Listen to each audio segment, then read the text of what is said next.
Ken Briscoe was named the interim fire chief for the city of Isle of Palms Fire Department in August. He tells me what he's doing right now to improve the department for this edition of Quintin's Close-Ups. And if you haven't already, subscribe to my YouTube channel and like Quintin's Close-Ups on Facebook. Isle of Palms interim fire chief, Ken Briscoe. Yeah. Welcome to Quintin's Close-Ups. It's been quite the adventure, I'll be honest with you. Started September the 23rd, and I'm supposed to be finished on the 23rd of December. Wow. But they have not finished their interviews with the full-time chief. Yeah. So I told them that I would stay on until, they got that finished up, which should be January, maybe February. Yes. And I want to go back because obviously me and you now officially know each other because I stopped over to your office a couple of months ago when it was much warmer outside. And we had a great discussion over at the Isle of Palms Public Safety Office. And you told me, hey, I do not want this job permanently. This is only temporary. That's right. That's exactly right, sir. I retired in 2018 officially.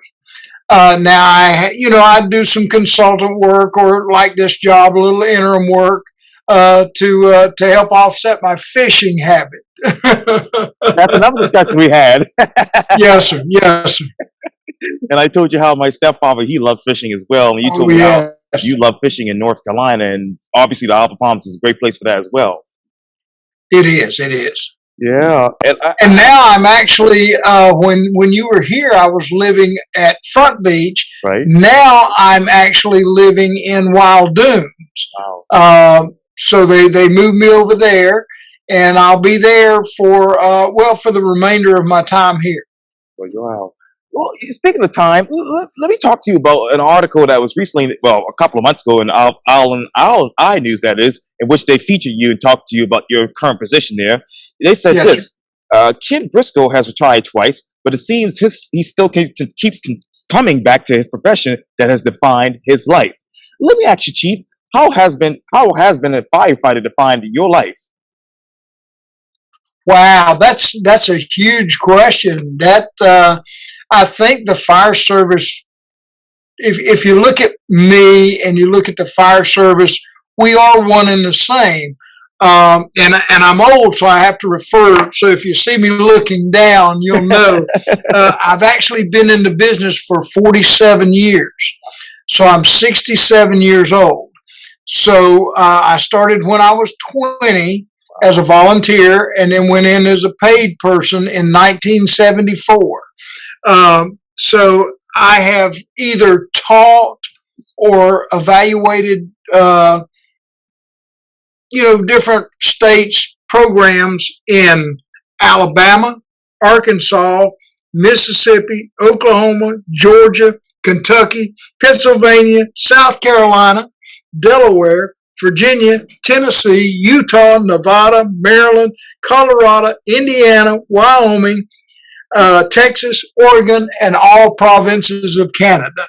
Wow. So I think it defines, anybody that sees me there because of the fire department, not as a fisherman or just Ken Briscoe, the grandpa, or the dad or the husband, but, as a fire service person, because usually I'm there doing something with the fire department if somebody sees me.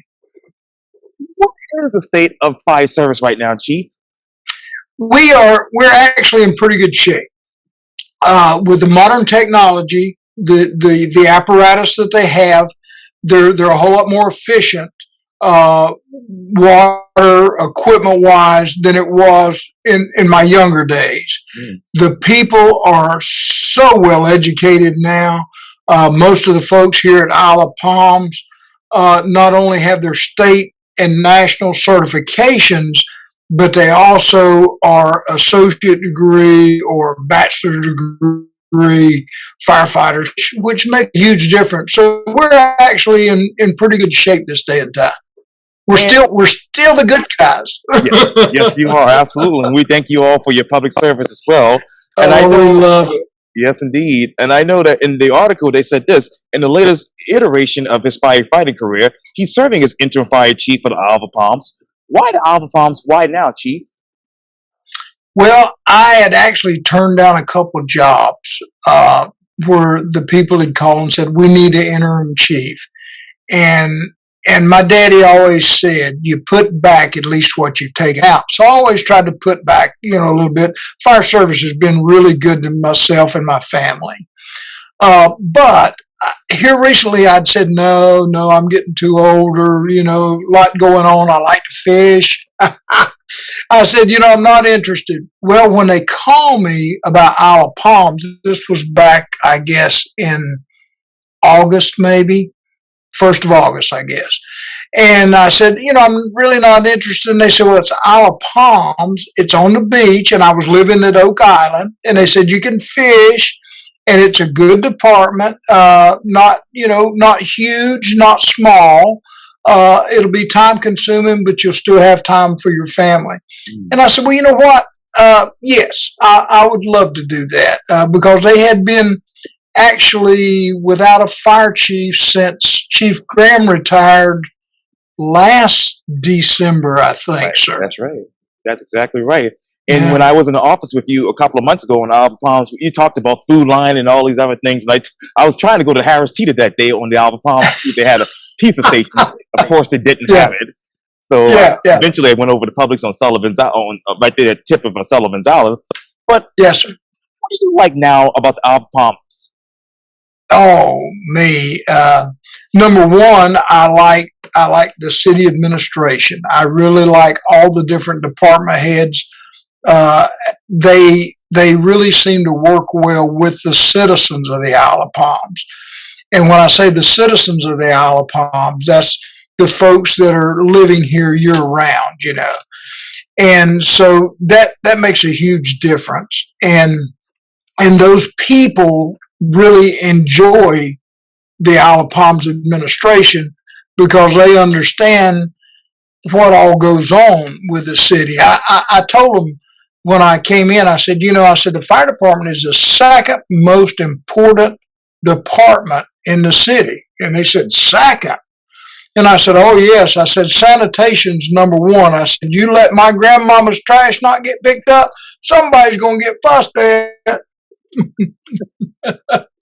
Yes. So that's what we try to strive here to be the second most important department in the city. And that's huge. I always ask the firefighters, the men and women here, if the people didn't live here in the city of Isle of Palms, would they still choose us to be their fire department? And that's a good question to ask them, is are you, I had a fire chief one time tell me that it doesn't cost anything to be nice. And that's why I try to pass on to these folks. And that's what I found here at the Isle of Palms is that our folks are just nice to people. And he's right. It doesn't cost anything, and they appreciate it. I like to be treated nice, and I want to treat folks nice. And I think that's another thing that drew me into the Isle of Palms. And as a matter of fact, when we also talked about this too in the office that day, but during your first 8 days on the island, you lived, ate, and slept at the Isle of Palms main fire station right there on right off of Palm Boulevard. How has this chief made you a great interim fire chief? Well, I think that actually living here in the fire station, and you're correct. I stayed here at Station 1 for 8 days, and it was living here, eating with them. Each firefighter has their own room, so the sleeping quarters. But the interaction, you could find out really what they were thinking, how they felt, what was important to them. As an employee of the city of Isle of Palms, what can we do to make you feel comfortable as an employee? Because as well as I do, this day and time, I think that the employee-employer relationship has changed so much from what our granddaddies used to experience, that they would work for someplace for 40 years and never think anything about it. Right. Now that's changed so much. You may see somebody work 4 or 5 years and then they're off doing underwater basket weaving or something,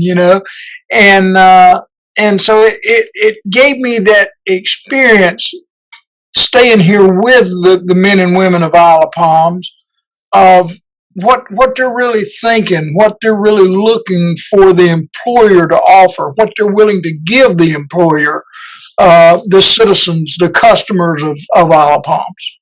Wow, that's amazing. How, Chief, do you build a shared vision from all ranks of the fire department? Tell me that one more time, sir. Yes, sir. How do you build a shared vision from all ranks of the fire department?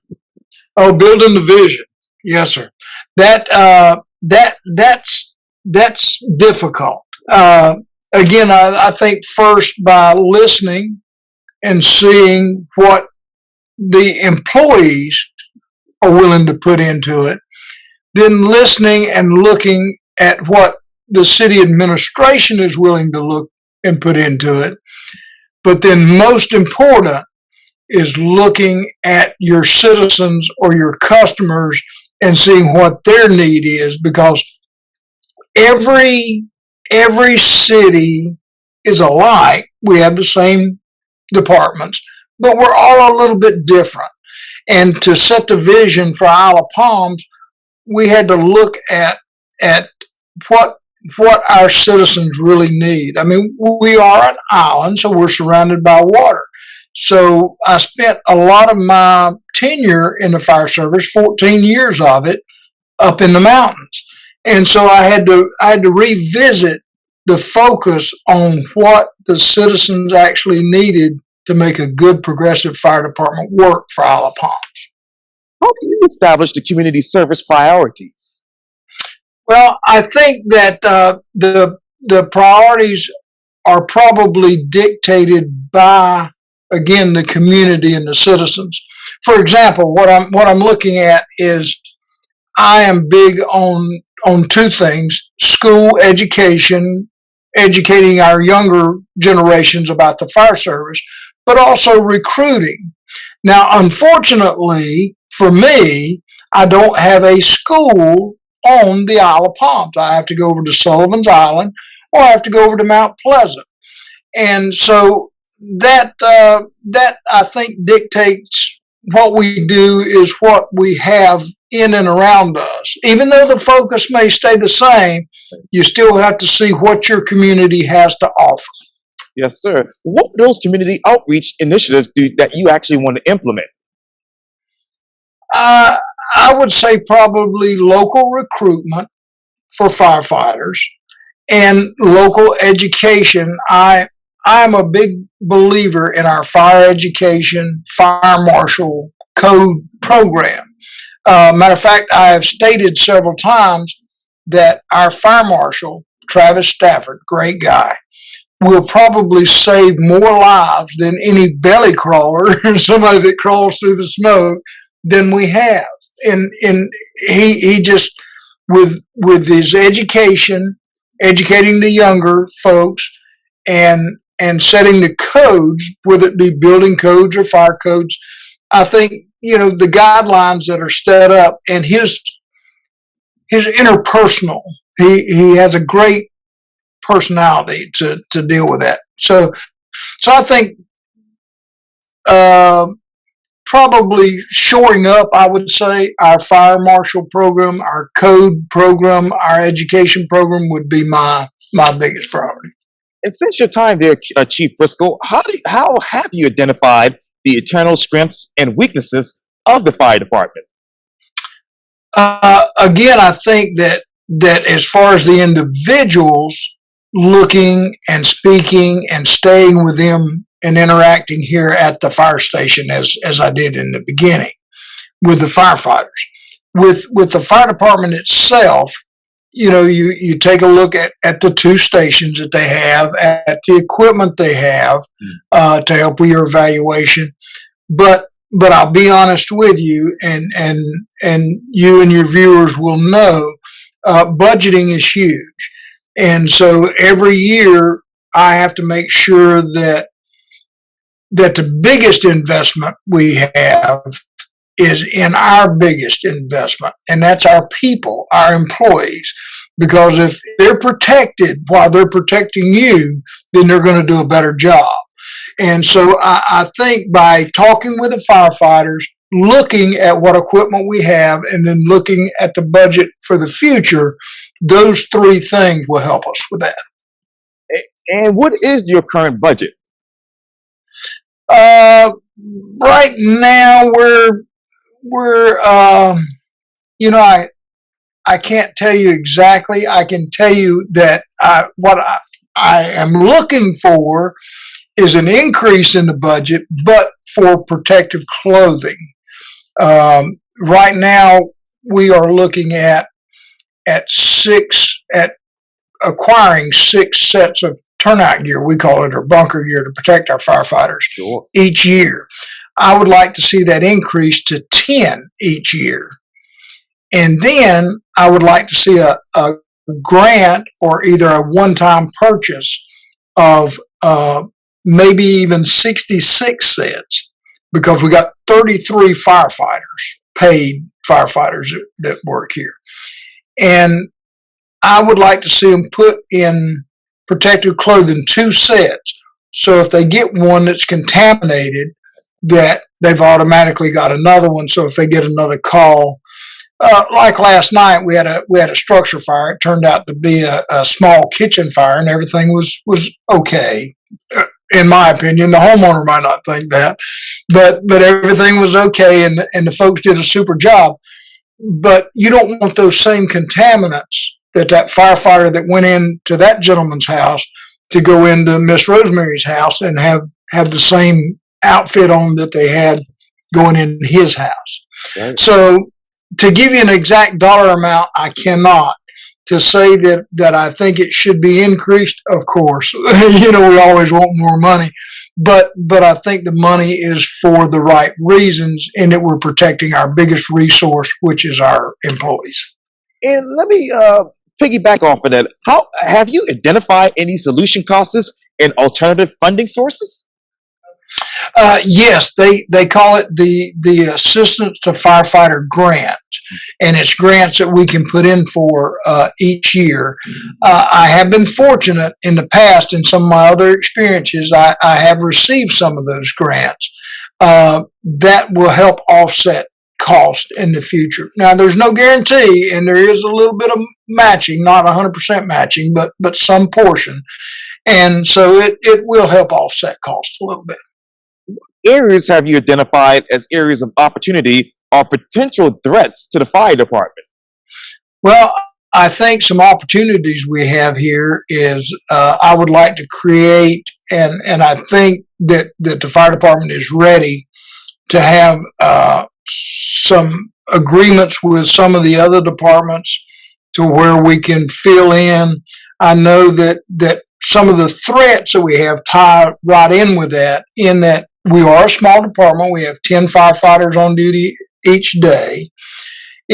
And you are very familiar, and your listeners are very familiar with the homes on Isle of Palms and the condos and the hotels. And so, to offset that, then we need to set up a good mutual aid agreement, because it does cost money to hire employees. And so that's one of the options that we are looking at for the city administrator is, how can we better serve our citizens at a reasonable cost? How have you been able to determine if the current staffing levels are adequate? Well, of course, just going by what is in place now, the number of firefighters that we have versus what we're trying to protect. I think it's a little over 4 miles here from one end, from Sullivan's down to, or from Breach Inlet down to Wild Dunes. And so, with that area, you would think, well, what we have is sufficient to do that. But then you start looking at the houses and the hotels and the condos, and all of a sudden you realize, wow, there's no way that 10 people could handle a massive fire.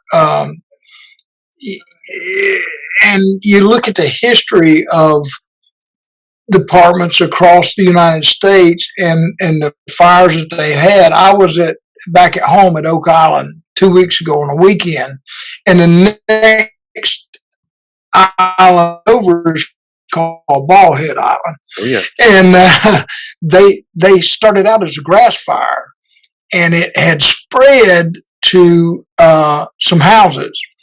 We eventually burned down 5 houses. 2 more were damaged, so 7 total.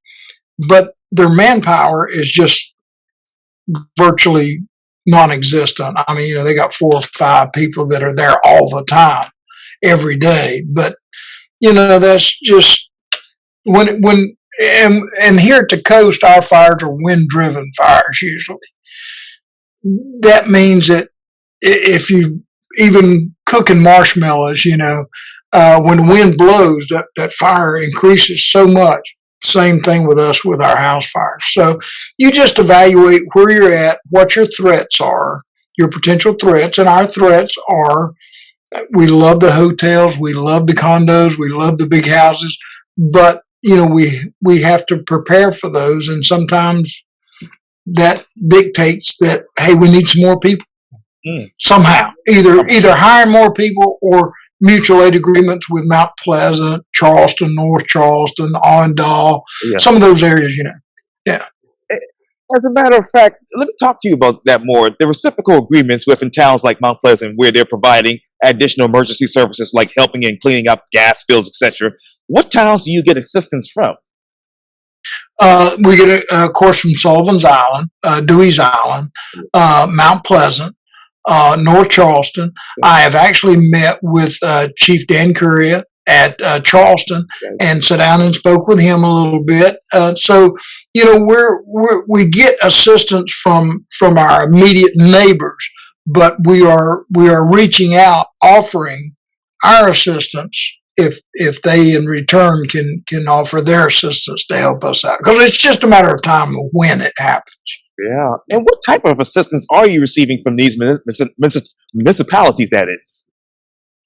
Well, I can answer that by giving you an example. We had an accident on the connector the other night, and Mount Pleasant, we used our ladder truck to go over the side of the connector. We had a individual down in there, and use Mount Pleasant's rope team or high-level rescue team to go down and retrieve the victim and bring them out safely.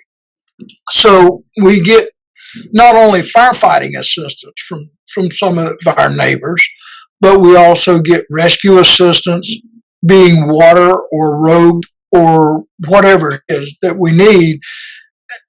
This area is really blessed that their firefighters are trained in so many various different genres other than just firefighting. Wow, that's amazing. And let me ask you this, Chief, because I wanted to talk to you about this more, because what response time data are you actually gathering right now when it comes to these? Well, what we're doing is I try to, we don't have this. This is our slow time right now. We do have fires, but most of our calls, it appears, and that's just looking, appears that are happening from May till September with water rescues, jellyfish stings, mostly medical calls. And so that's what I'm looking at now, is evaluating how we can better respond on our medical calls in a timely manner. So that's still a work in progress. Yes, indeed. And will you conduct an assessment of all communication systems, including station alerting, phone systems, radios, and emergency alerting notifications? Yes, we've been working with our deputy chief, Chief Hathaway, has been working with our 911 center. And so we are in the process of seeing if we can improve our communications, not only with the 911 center, but our intercommunications as well. Wow. And how many current members of the fire department are you auditing for special rescue certifications? We have increased our training group to where we are looking at and that's going to be hard for me to pull it right off the top of my head, but I think we have 6 or 8 additional people that we are training in different various ropes, water, jet skis, boat driving. I mean, when you say, handling a boat, there's a big difference in handling a boat fishing and handling a boat trying to come up with rescue. And so fortunate in the waterways in and around Charleston Harbor that the Coast Guard offers programs for rescuers as well as just regular boaters. So that's good. That is good. And where, I should have asked you this earlier, but where do you foresee your department hiring more staff to address the rapid growth on the Isle of Palms? Well, we presented several different options to the city. We have asked for 8 or 9 more people in the future. Now, this could happen anywhere from, I did the same thing in Lenore and it took 6 years to get it. but, it just, that's just an option. Again, our mutual aid agreements, that's an option. Working part-time people, that's an option. Working more volunteers, that's an option. You're getting more and more people today that are getting in the volunteer ranks to where, for a while it kind of slowed down and people just didn't volunteer like they used to. But now today it's beginning to pick back up again. So that's good. That is good. And do you feel that the 5 pedestrian crosswalks that were just added were necessary from a safety perspective in your mind? Probably so. Yeah. Yes. I would say definitely yes. That makes a difference. Yes, to have them in there. How many pedestrians were actually involved in accidents on Palm Boulevard over the past couple of months? I would have to go back and check our records. I can remember at least 2 assist calls, I think. That was for that. But again, I'd have to go back and check the alarm records. And do you know how many parking spaces have been actually eliminated on Palm Boulevard by the new crosswalks? I sure don't. Okay. Let me ask you this too, Chief. How do you access those neighborhoods on the Isle of Palms as growth continues? That is a challenge because it seemed like, and we were talking earlier, about the apparatus and the technology, and as things grow and get better, they also get bigger. Mm-hmm. And some of our streets were not, we're just not designed to have, a ladder truck or a large pumper engine go down through there. So it's through training and education, of course, with our drivers and our operators, that they are constantly practicing their skills on these roads because, again, some of them were not designed to have some of the apparatus that they have go down. So there's just constant training and education, I think. Wow. Well, the Isle of Palms Interim Fire Chief, Ken Briscoe, thank you so much for your time. And again, welcome to Quintin's Close-Ups. It's been a pleasure, sure. It's always a pleasure to speak with you. And anytime you're by, please stop in. And hey to all your folks out there, it's good to see you guys. And stay up with Quincy. He does a great job. Well, thank you. Thank you. Appreciate it.